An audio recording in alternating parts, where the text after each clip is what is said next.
even though nobody pronounced me dead. I was just dead on my bathroom floor. And the first part of my experience was a life review. I knew that I was coming to Earth for the Great Awakening. My soul did. So because of that, I had to grab a lot of life experience that not only went in with my past life karma and the family line that I was going to be born into, but also experiences that would help uplift the consciousness of the planet. So I'm grabbing everything. I'm like homelessness, prostitution, degradation, addiction, poverty. What else do we got?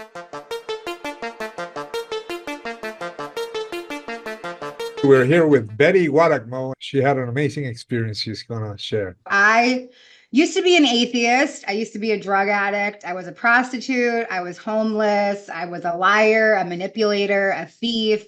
I was a ruthless abuser because I was a traumatized person who was intentionally, maliciously traumatizing other people. And in 2019, I had a near-death-like experience as a result of a drug overdose. And I had been using drugs for 20 years, over 20 years at that point in my life. And I definitely didn't believe in anything greater. I didn't believe in anything else. But this experience most certainly proved me wrong. And I had dealt with a lot of trauma in my life, so I made it a point to be a very militant atheist. I even had figured out some long philosophical rant about how there was nothing more, because I thought that if I believed in a creator, then I would have to believe that that creator was inflicting all of this suffering on me. I lost my parents when I was in my early 20s to their addiction and to poverty. And I had endured a lot of sexual trauma as a young child and just came from a family where that was all very normal. And so there was no room for spirituality or anything bigger because life was about survival. And it was very bleak. It was a real dark life. And not to say that all of it was terrible. I mean, I have happy childhood memories too, but when I had my near-death-like experience, I had taken too many drugs. Go figure. Who would have ever thought that I would take too many drugs? I would have thought, for sure. And I hit all of those classic markers of a near-death experience, even though nobody pronounced me dead. I was just dead on my bathroom floor. And the first part of my experience was a life review. And I started to experience all of the pain that I had inflicted on other people. Because like I shared, I was a hurt person who was hurting other people. And I started to experience that from the other person's point of view. And it was wildly painful. And then I experienced my parents' death. And in 2007, my parents committed suicide with one another. And so I started to experience their suicide from their perspective. So I was drowning in the ocean of anguish and despair that they were feeling in the moments before they took their lives. And it was so insane. It was like I was drowning in concrete. I couldn't breathe. Every cell in my body felt like it was on fire and covered in static and spikes. And I thought, okay, I must have died, because I think that I'm seeing my parents or feeling my parents and they're dead. So I must be dead and I'm in hell. Like, this is the worst thing that I've ever experienced. I guess this is just what happens. And then I started to hear my father's voice, and he kept saying over and over again, "You are worthy of all the love in the universe. You are worthy of all the love in the universe." And so I started to follow his voice, and that's when I landed in the light. And my experience shifted to another scene, and all of those feelings of anguish and despair just lifted right off of me. And all of a sudden I was completely embraced in the feeling of unconditional love, a feeling that I had never felt before, not from my parents, not from friends, not from husbands, nothing compared to this feeling of love and peace and serenity that I found myself in. And I was decked on a spaceship. That's what it felt like. And there was a commander, this bright white light in the center. And you can call that commander Christ or Krishna or Buddha. It all kind of presented itself as the same thing to me. And the commander was gearing up thousands and thousands of souls. I was one of them, for this jump mission to Earth These are all the words that came into my awareness, that I was a divine spiritual soldier sent to Earth on a mission, and that I was here to help liberate consciousness and help the collective transform from a level of third dimensional thinking to fifth dimensional thinking, and that I was on board for the Great Awakening. Now, mind you, I'm a militant atheist. I'm not even aware of anything spiritual. I've never heard of the Great Awakening. I've never heard of chakras. I've never even heard of a near-death experience. None of this was part of my picture. So I'm downloaded with this information, and my awareness shifts to another scene, and I find myself in front of a table of beings. And it was just like a really crappy banquet hall table. It just looked like some folding table. And they had this big giant book in front of them, and they were thumbing through the pages of the book, and they are looking at me and looking at the book and saying, okay, it's good to see you, but you're not here to stay. You're only here for information. And I'm completely bewildered. I'm looking all around me. I'm like, you guys are not talking to me, right? Because I am definitely not going anywhere. I don't know where I am or what the heck is going on, but I am definitely staying. This place feels amazing. And where I just was does not feel amazing. And they just kept insisting, thumbing through the book. No, no, no, you're only here for information. And then my awareness shifts to another scene, and I find myself with this big giant empty grocery cart, and there's a man, and he's leading me through the aisles of a gigantic grocery store. And lining the walls of the grocery store aisles were these gigantic cereal boxes, and every cereal box had a life experience on it. And I knew that I was coming to Earth for the Great Awakening. My soul did. So because of that, I had to grab a lot of life experience that not only went in with my past life karma and the family line that I was going to be born into, but also experiences that would help uplift the consciousness of the planet. So transmuting really dense experiences, not just for myself, but for everybody who experiences those experiences too. So I'm grabbing everything. I'm like homelessness, prostitution, degradation, addiction, poverty. What else do we got? Let's do this. All the suffering that I can grab in my figurative arms and throw inside this grocery cart.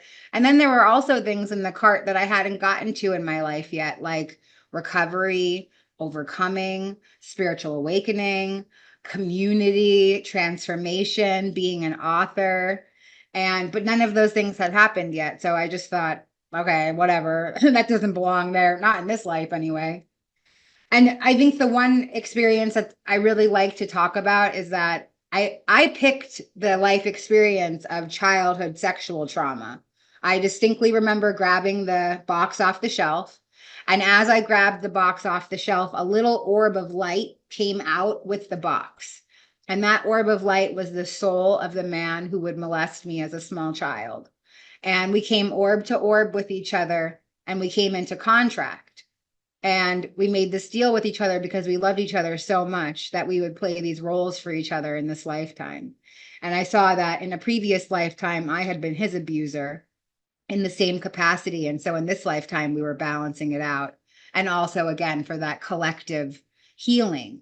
So as I heal my own sexual trauma, I get an opportunity to heal for every little girl who didn't have an opportunity to heal from theirs in their lifetime.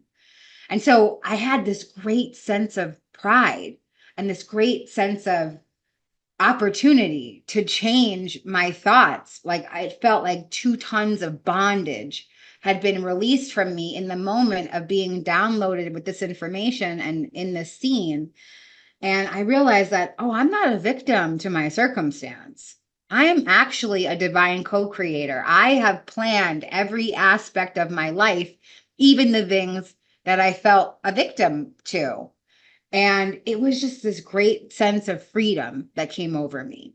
And my awareness shifted back to the table of beings, and I was so grateful, and I'm down on my knees, and I'm saying, oh my God, I can't believe this. I have all this autonomy. This is incredible. Thank you so much for all this information. I'm still not going back to Earth, but I really enjoyed this whole show that's going on. I'm going to grab my PJs and a bowl of popcorn. I'll watch this Great Awakening movie from up here with you guys because there's just no point in sending me back. And they said, You say this every time you come back. Every time you come back, you don't want to go back, but we're not going to let you miss your opportunity. You signed up for this time to be on Earth because this is the most exciting time to be on Earth. There's about to be a transformation of consciousness. We're not going to let you miss this. You're not going back to Earth as a punishment. You're just going back because you signed up for something and you need to complete it. And I saw my body outside of myself on my bathroom floor.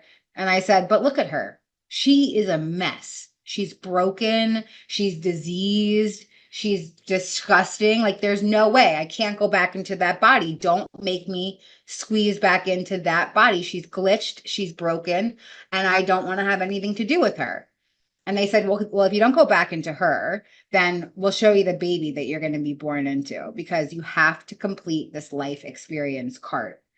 And so then they showed me the baby that I would be born into and everything about her. And she was this beautiful little Black girl. And they showed me where she was going to be born and who her parents were and all of the adversity in her life, because she was going to take my life experience cart. So she was going to experience all the things that I had just experienced and then some more because of the family that she was being born into. And I just thought to myself, no way. I can't start from zero. This is insane. If these are really my only options, that I'm going to go back into the body that I came from. And they said, okay, listen, I want you to know this. The first part of your life was boot camp. You truly are a spiritual soldier. Boot camp sucks, right? Like, you have to do 1,000 push-ups in the rain. Somebody's yelling at you. Like, there's mud all over you. You're homesick. It's terrible. But the second part of your life is going to be carrying out the mission. It's not going to be nearly as challenging. You're going to have your platoon with you. You're going to have mentors and teachers and soulmates and communities and kindred spirits. And it's going to be so much better. Just trust us. And I was like, I do not trust you guys. I will never trust you guys. And then I found my awareness sifting back into my body. And I woke up in my bathroom on the floor. And I thought that I was tripping so hard. I was like, damn, that was crazy. I was so high that I thought I was talking to God. That's nuts. I'll never be that messed up ever again.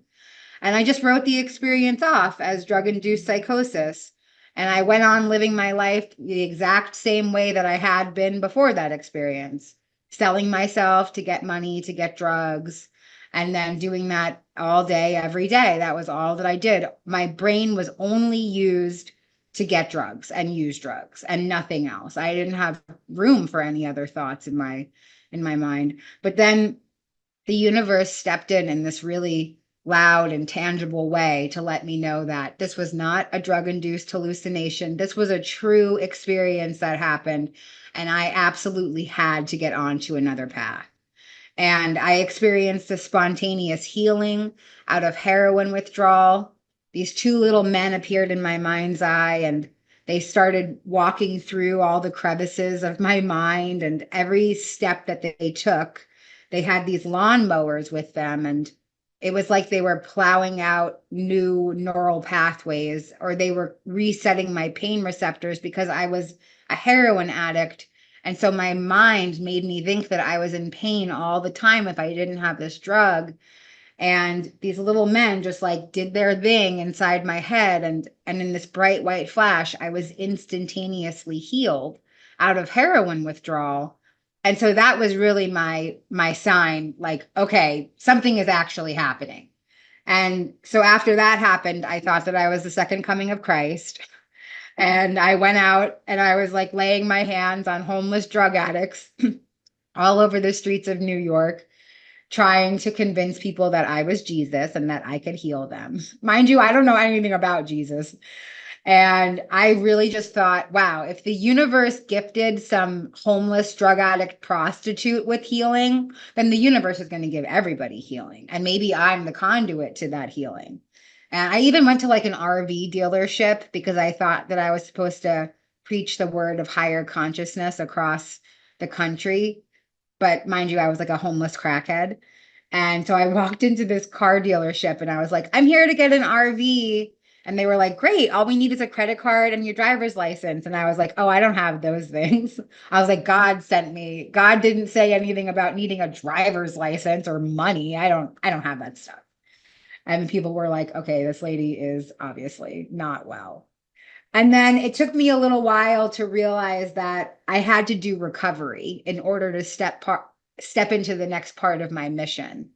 And I really did not want to do that because drugs were the only thing that I had ever known. Drugs were my God. They were my higher power. They were my everything. They came before every relationship, every job, every apartment, every pet. Nothing was more important than my addiction.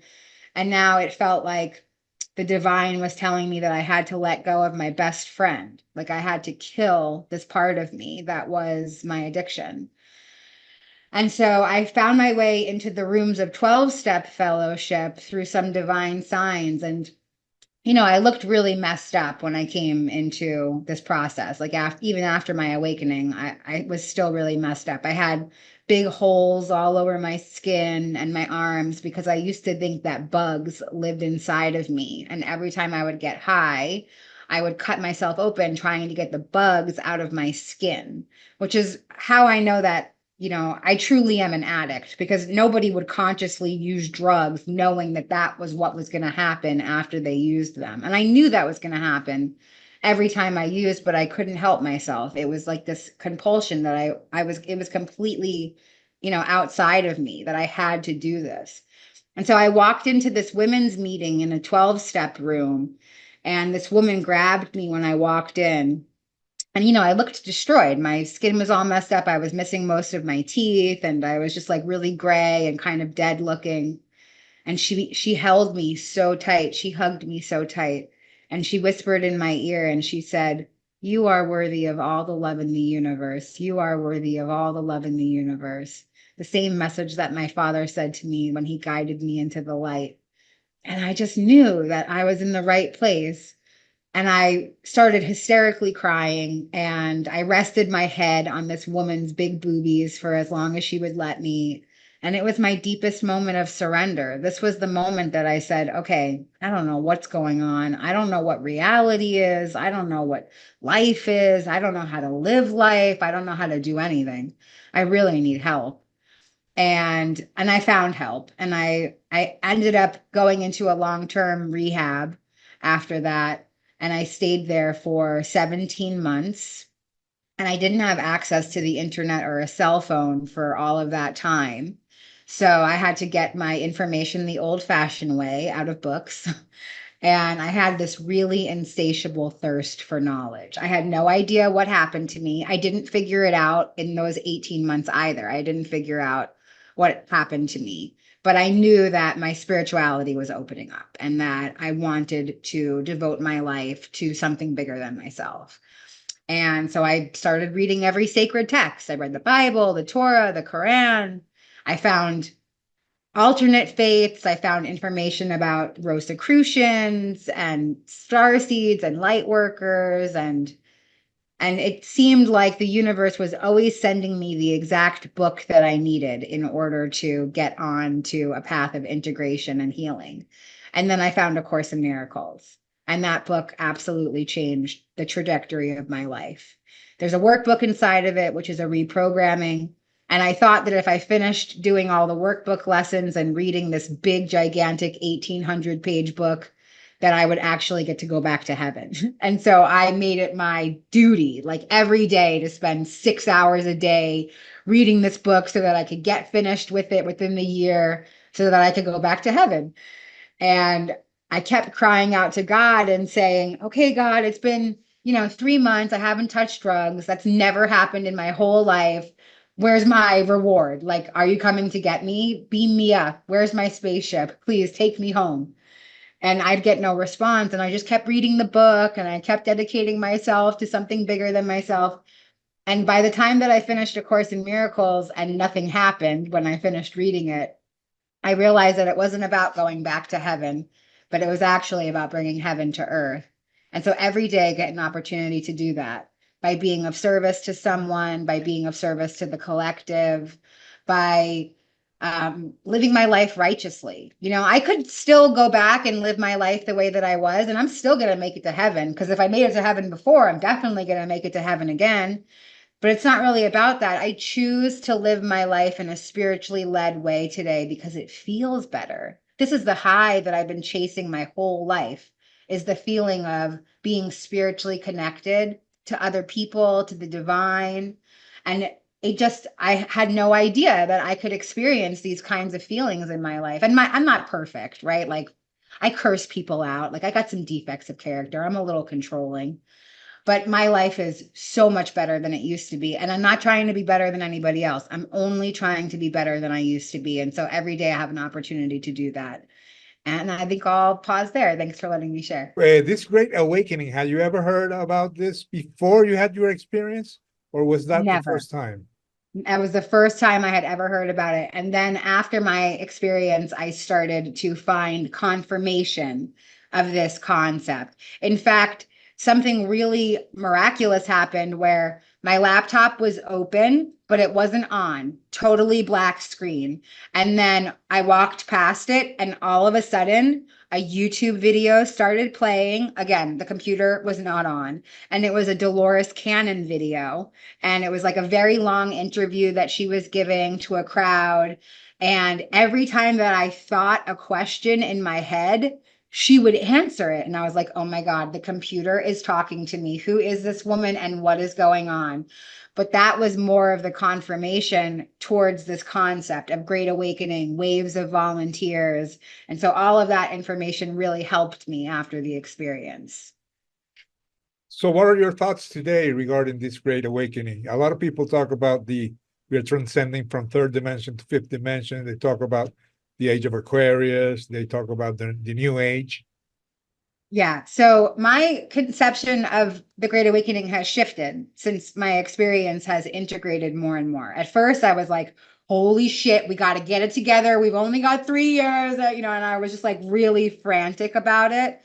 And I thought that there was like a time limit assigned to it. Today, my conception of that has changed, because whether you believe in the Great Awakening and New Earth, or you believe in the apocalypse and doomsday or whatever it is, both of those things keep you out of the present moment. And the present moment is heaven. This is it right here, right now.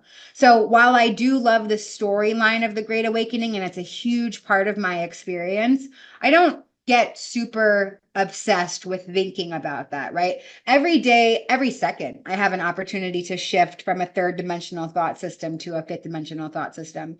Third dimensional meaning ego-centered, self-centered thoughts.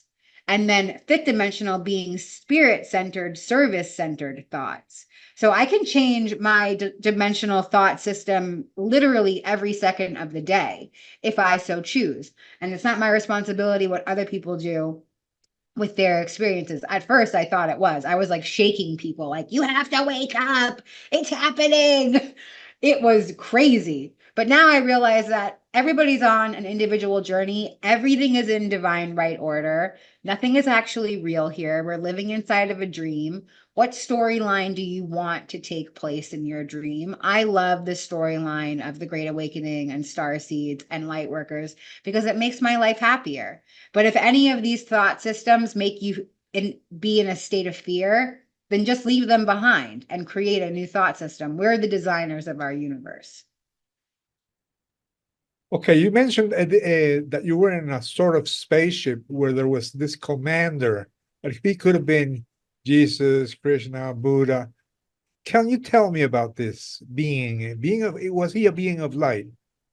Definitely just straight light, like a beam of light, no light body. The rest of the souls inside the ship, we were all in our light body form, but this commander was just this huge tube of light, just like I don't really know where the source was coming from that was beaming it into the center, but definitely didn't have a form or a shape. No mouth, no talking or anything like that. Everything was telepathic. Everything was just a download of knowing. And yeah, like today I consider that light a Christ light that I was encountering. the feeling of oneness, the feeling of unity, the feeling of home and security, all of those feelings came while I was in that space with that light. And, you know, I love the Christian mythology. I think Jesus was a cool guy. Like, I love A Course in Miracles, and that's a channeled message from Jesus. And so that's the archetype that I most resonate with. Again, doesn't mean that that is everybody's. Like it all is just stories. And so whatever story makes you feel like most lifted, that's the story to go with. So for me, Jesus is my boyfriend, and we're doing a thing here. Okay, so why did you mention Buddha, Krishna? Why did you relate them? Because I believe that all of these mythologies have these prophets, and there's a oneness of the prophets. You know, I also study the Baha'i faith, which talks about the oneness of religion, the oneness of humanity, combining the conceptions of science and spirituality.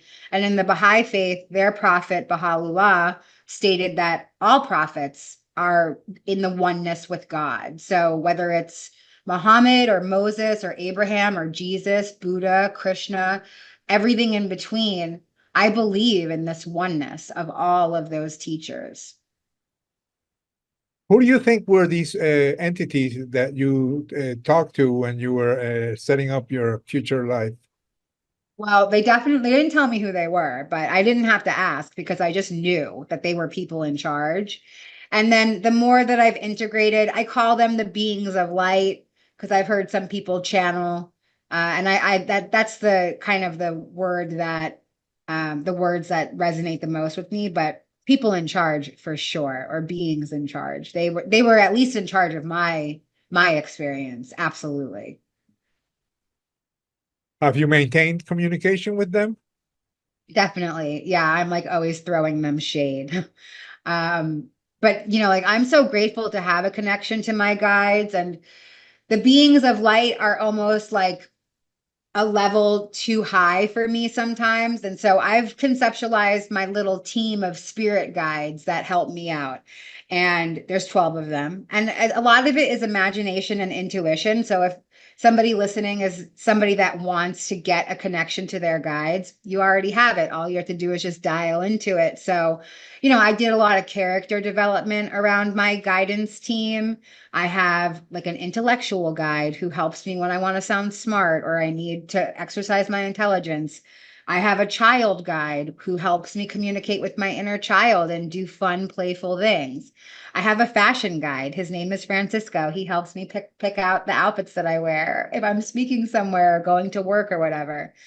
And, you know, I have a manifestation guide. His name's Philip. He helps me manifest cool experiences like this one, like where we get to connect and talk to each other, the other experiences in my life. So I just took a lot of time to design them. And then your spirit guides are like your earth customer service agents. If you don't call them, they can't help you. So sometimes you're on hold for a really long time. Sometimes there's a language barrier. Sometimes you get the wrong department. But if you just stay steadfast, it's a muscle. Keep stretching the muscle, keep practicing. And eventually you'll be in a place where it just feels second nature to be talking to your invisible friends all around you. How did you find IANDS, and why are you so closely related with them? Yeah, so I work for the International Association for Near-Death Studies part-time. I host a podcast for them, and I coordinate their webinars and events for them. And I'm so grateful for that community because it gave me all the language for my experience, and it helped me connect with members of my soul family. I'm also the local group leader for IANDS New York City. That's a brand new thing that I just started. So that's a really exciting advancement with my relationship with IANDS. The way that I found them was once I had left treatment, I had all these invisible friends, right? Like I just told you, I got 12 people. I'm always talking to myself. And I told my guides, I said, listen, I love you guys and I'm so grateful for you, but I need you to manifest into physical people because I still need to have an earth experience. I can't be talking out to the air. I need to have actual people to be my sounding board. And then I saw a Netflix docu-series called Surviving Death right after I had said this prayer. And the first episode was about near-death experiences, and they showed an IANDS conference. And I heard Dr. Mary Neal share about her near-death experience. And I thought, oh my God, that's what happened to me. And, I started going to our sharing groups online. We have virtual sharing groups where people can connect. And I couldn't believe that these people were talking about having their experiences 25 years ago. And I would come off mute and I'd be crying. And I'm like, you guys are still on Earth after 25 years? What are you saying to me right now? Because I really thought I was just doing all of these good things to go back to heaven. And then eventually I made friends with people and I got to have long conscious conversations. And then I started to step up in service with IANDS. And, one of my main purposes in life is to be of service to people just like me, whether it's somebody dealing with addiction, somebody dealing with the integration of a spiritual experience, or anything in between. I just want to be of service. So that's why I get to have that great relationship with IANDS. Okay, so I heard you're writing a book. Can you tell us about it? Yes, I am writing a book, and it's going to be a little bit more of an expounded storytelling of my experience and my life before and after it. But it's also going to have amazing tools inside of it so that if you're somebody who has experienced trauma, you don't have to die to overcome. Okay. Like I did have a very transformative spiritual experience, and that was the catalyst of me getting out of my own way. But after that, I had to do all the work. And I still do the work on a daily basis. I'm very active in my recovery community. I know that if I'm not centered in a state of recovery from my drug addiction, then it can come back up at any minute and I can lose my connection and everything that I've created for myself. So I have to be vigilant with that. And I found these great ways to transmute trauma, sexual trauma, emotional trauma, doing shadow work, exercising your ability to do light work. And so all of that stuff's going to be in the book. And I'm really enjoying the creative process of writing down the story that my soul scripted for me. Like the pre-birth planning helped me understand that my soul is the most creative force in my life. It's already written the story of my life. And all I have to do is just sit back and watch. So for this part of my life, I'm retelling the story that my soul already wrote. So if someone wants to contact you, what should they do? I'm on all social media. My handle on everything is Buddha Betty. It's a play on words. I'm not actually a Buddha. I'm on TikTok, YouTube, Instagram. I would love to connect. And if you're somebody who's dealing with addiction and you're looking to overcome, if I can't work with you personally, I'd love to shepherd you to some free communities where you can find the tools that you need to start to overcome the things that are holding you back in life. If I can transform, literally anybody can. This has been the AJ Parr Spiritual Journalist Podcast. Please like, share, and subscribe.